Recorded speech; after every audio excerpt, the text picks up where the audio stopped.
pusa. Noong unang panahon, may isang aso at pusa na magkaibigan.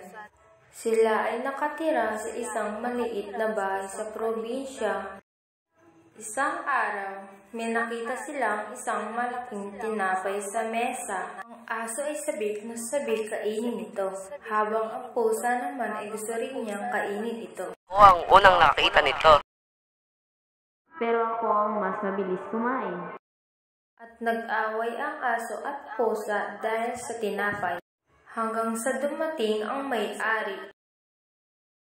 Anong nangyayari dito?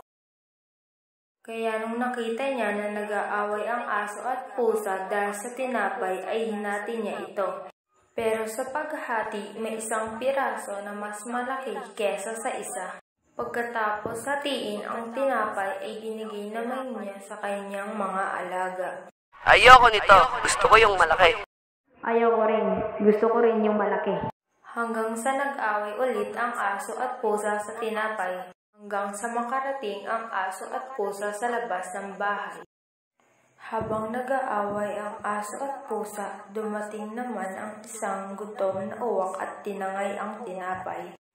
Lumabas ang may-ari at nakitang tinangay ng uwak ang tinapay. Natuto ang aso at pusa na ang tutulungan at pagkakaisa ay mas mahalaga kaysa sa pag-aaway.